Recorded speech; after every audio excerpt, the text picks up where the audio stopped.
ઇતિહાસ સાક્ષી છે કે મસાલાઓના વેપારમાં વર્ષોથી ભારતનો દબદબો રહ્યો છે. એ તેજાના મસાલા જ હતા જે અંગ્રેજોને સાત સમુદ્ર દૂરથી ભારત સુધી ખેંચી લાવ્યા હતા. આજે આપણે મરચાંની વાત કરવાની છે. મરચાં એટલે ભારતનો મુખ્ય મસાલા પાક.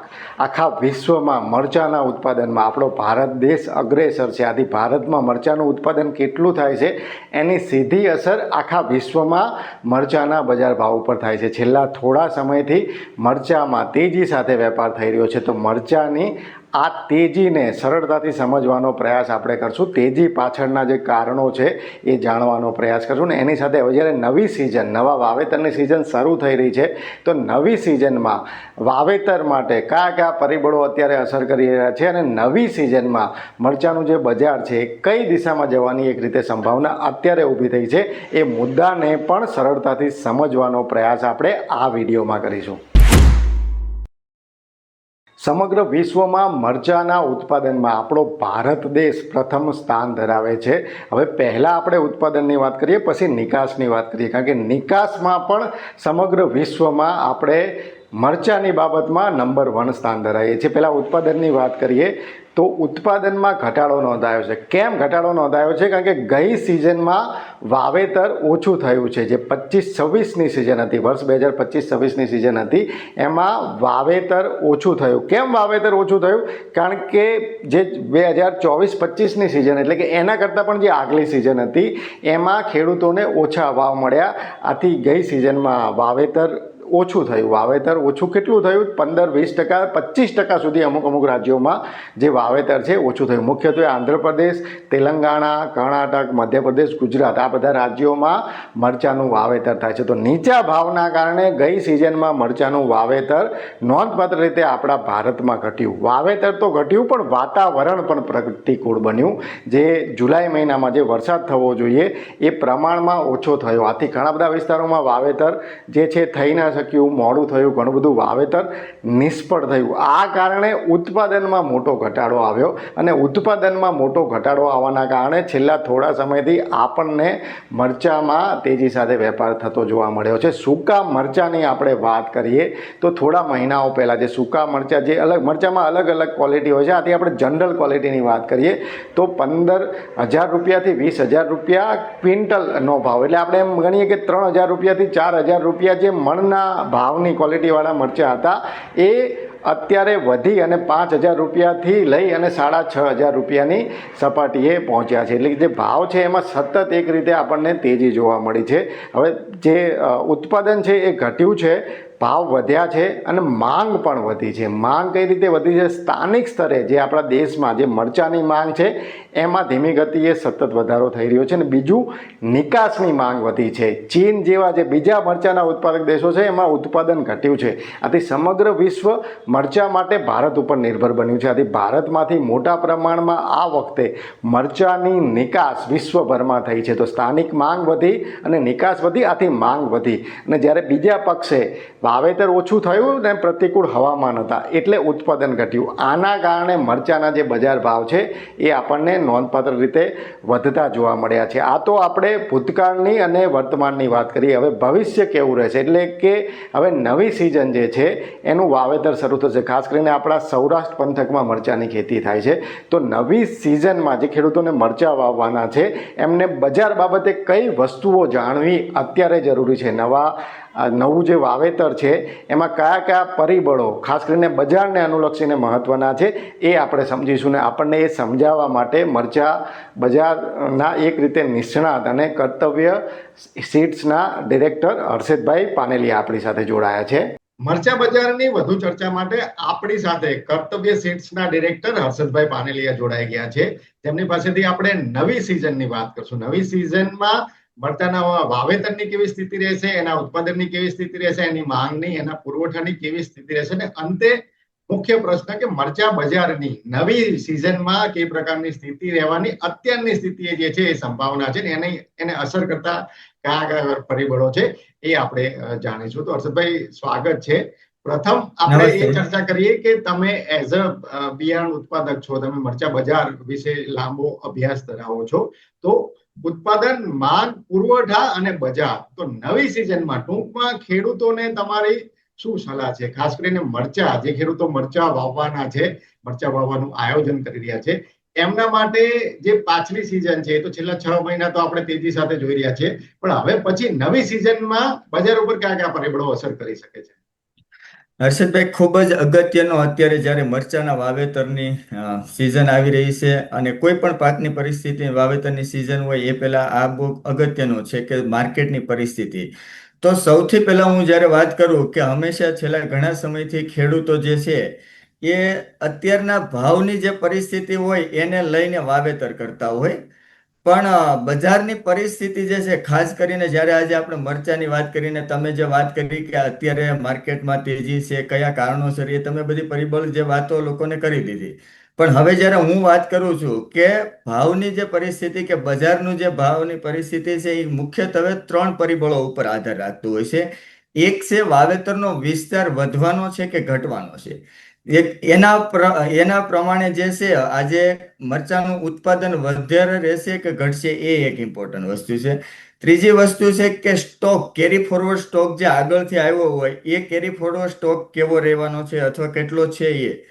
ચોથી વસ્તુ જે છે કે આપણે સ્થાનિક જરૂરિયાત કેટલી છે અને એક્સપોર્ટ જે છે કે દર વર્ષે આપણે જે ઉત્પાદન કરીએ છીએ એની સામે સ્થાનિક જરૂરિયાત અને એક્સપોર્ટની જરૂરિયાત કેવી રહે એની ઉપર.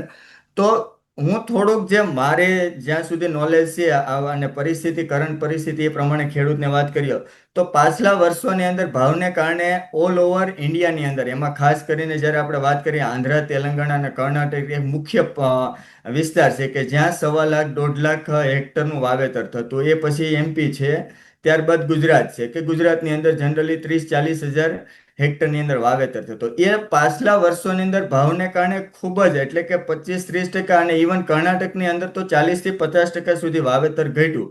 પણ હવે જ્યારે અત્યારે ભાવ તમે જુઓ તો નોર્મલી ક્વિન્ટલના ભાવ જે છે 20,000 થી લઈને 25,000, 27,000, 30,000 સુધી, અમુક સારી ક્વોલિટી જે કે બ્યાડગી છે એમાં 30-35 હજાર સુધી ભાવ છે. એટલે કે મણના ભાવ છે 4,000 થી લઈ અને 6-6.5 હજાર સુધીની ભાવની પરિસ્થિતિ. હવે આપણે એ સમજવું પડશે કે ગ્લોબલી, કારણ કે અત્યારે કોઈ પણ પાક જે છે એ ગ્લોબલ લેવલે જતો રહ્યો છે, તો એ પરિસ્થિતિ પ્રમાણે સમજવું તો સૌથી વિશ્વની અંદર જો મરચાનું ઉત્પાદન કરતો હોય તો ભારત અને ચાઇના છે. તો આપણે ડેફિનેટલી છે કે ચાઇનાના ડેટા આપણે જોવા પડે કે અત્યારની પરિસ્થિતિ પ્રમાણે શું થતું. તો ચાઇના જે છે, જે વાવેતર દર વર્ષે જ્યાં થાય છે 14-15 લાખ હેક્ટરનું વાવેતર થાય છે, એ આ વર્ષે પણ ઓલરેડી વાવેતર ત્યાં હમણાં એપ્રિલ મહિનામાં પૂરું થશે. એટલે ત્યાં વાવેતરની પરિસ્થિતિ સ્થિર રહેશે. એનો મતલબ એવો છે કે ત્યાં જે ઉત્પાદન જે છે એ જે રેગ્યુલર આવવાનું છે એ પ્રમાણે. હવે રહી મોટી વસ્તુ ભારત માટે, તો ભારતની જે દર વર્ષે જનરલી વાવેતરનો વિસ્તાર જે છે આજે 23-24 ની અંદર જોઈએ તો 8.5-9 લાખ વાવેતર હેક્ટરની વિસ્તાર હતો, જે ગયા વર્ષે ઘટીને 25-30% ઘટીને 7-7.25 લાખ હતો. એ આ વર્ષે વધીને પરિસ્થિતિ એવી થઈ કે 7.5 થી 8 લાખ હેક્ટરની વચ્ચે રહી. પણ એની સામે સૌથી અગત્યની વાત જે છે, પાછલા વર્ષોમાં જ્યારે જોવો તો કેરી ફોરવર્ડ સ્ટોક જનરલી જે છે 23-24માં, 24-25માં જોવો 6 થી 7 લાખ મેટ્રિક ટન કોલ્ડ સ્ટોરેજમાં કે કોઈ ખેડૂતો પાસે કે ટ્રેડર્સ પાસે હતું. એ અત્યારની આજે ટીલ ટુડે કે જ્યારે આજે એપ્રિલ મહિનો ચાલી રહ્યો ત્યારે આપણે જોઈએ કે અત્યારે સ્ટોકની પરિસ્થિતિ 2 થી 2.25 લાખ મેટ્રિક ટનની જે છે, જે હજી સિઝન ચાલુ છે અને આ પરિસ્થિતિ છે. જ્યારે અત્યારે આંધ્રાની અંદર તમે પરિસ્થિતિ જોવો કે એમપીમાં જોવો કે ગુજરાતમાં, તો ખેડૂતો પાસે કોઈ માલ નથી. ખેડૂતોએ વહેલું વેચી નાખ્યું, કારણ કે પાછલા વર્ષોમાં એ લોકોને ભાવ નહોતા એટલે વેચી નાખ્યું. કોલ્ડ સ્ટોરેજનો માલ હતો એ નિકાલ થઈ ગયો છે અને હજી સિઝન, એટલે કે એક્સપોર્ટની ડિમાન્ડ હજી ચાલુ છે. તો હું એવું માનું છું કે આવનારા ભવિષ્યમાં વાવેતર જે છે એ ગુજરાત, એમપી, રાજસ્થાન, આંધ્ર, તેલંગાણા, કર્ણાટક, આ જનરલ આપણું 10 થી 15% વાવેતર વધશે. પણ એની સામે જ્યારે વિશ્વ લેવલની ડિમાન્ડ છે અને લોકલ આપણું કન્ઝપ્શનની વાત કરીએ તો એના થોડા ડેટા ઉપર નજર કરીએ તો જનરલી આપણું 22-23 લાખ મેટ્રિક ટનનું આપણું ઉત્પાદન દર વર્ષે હોય છે. વાવેતરને લઈને 1,00,000-2 lakh metric ton plus minus થતા હોય. એની સામે આપણું ભારતીય કન્ઝપ્શન, એટલે કે ડોમેસ્ટિક જરૂરિયાત જે છે એ જનરલી 15-17 લાખ મેટ્રિક ટનની જરૂરિયાત છે, જે આપણી સ્થાનિક જરૂરિયાત. એની સામે દર વર્ષે છેલ્લા 5 વર્ષના ડેટા જોવો તો નોર્મલી 5 લાખથી ઉપર 5 લાખ મેટ્રિક ટનથી હંમેશા એક્સપોર્ટ વધારે થયેલું છે. અને લાખથી 2 lakh metric ton generally industrial યુઝની અંદર થતું હોય છે. અને ત્રીજી વસ્તુની જ્યારે વાત કરી, મેં કીધું એમ કે સ્ટોક પોઝિશન, તો સ્ટોક ઓલરેડી અત્યારે આપણી પાસે છે નહીં, અને સપ્ટેમ્બર મહિના આવતા સુધીમાં એવું કહી શકાય કે કદાચ આપણી પાસે 50,000 થી 1 લાખ મેટ્રિક ટન વધારેમાં વધારે સ્ટોક હોય. આ બધું જ્યારે પિક્ચર જોવો તો એવી પરિસ્થિતિ થાય તો એ ગેપ જે છે બહુ મોટો છે. એટલે વાવેતરના કંઈક ચાન્સીસ પણ રહેશે. સેકન્ડ વસ્તુ એ છે કે ખેડૂતો જો મરચાના વાવેતર તરફ જશે તો 100% એ લોકોને બજારની માંગ સારી રહેશે અને બજાર ભાવ સારા મળે એવી અત્યારની જે વિશ્વ લેવલની પરિસ્થિતિ અને ભારતીય પરિસ્થિતિનો જે છે એ પ્રમાણે 110% ખેડૂતોને આવનારા ભવિષ્યમાં, એટલે એઝ એ બિયારણ કંપની તરીકે ખેડૂતોને ભલામણ કર્યું તો ખેડૂતોએ કંઈક ને કંઈક પાછલા વર્ષો એટલે કે ગયા વર્ષને કન્સિડર નહીં કરતા આ વર્ષને કંઈક ને કંઈક સારી રીતે જો મહેનત કરવાની તૈયારી હોય અને પરિસ્થિતિ સારી રીતે, તો 100% ઉત્પાદન પણ સારું મળે એવી પરિસ્થિતિ, અને ખાસ કરીને ભાવ, બજાર ભાવ સારા રહેવાની શક્યતા 100% છે. ખાસ કરીને ગુજરાતના ખેડૂત માટેની રહી ગઈ, કારણ કે ગુજરાતના ખેડૂતને આવનારા વર્ષોમાં ભાવની ફાયદો મળે એવી શક્યતા એટલા માટે છે કારણ કે એમપી અને ગુજરાત આ બે સ્ટેટ એવા છે કે આપણું વહેલું વાવેતર હોય છે.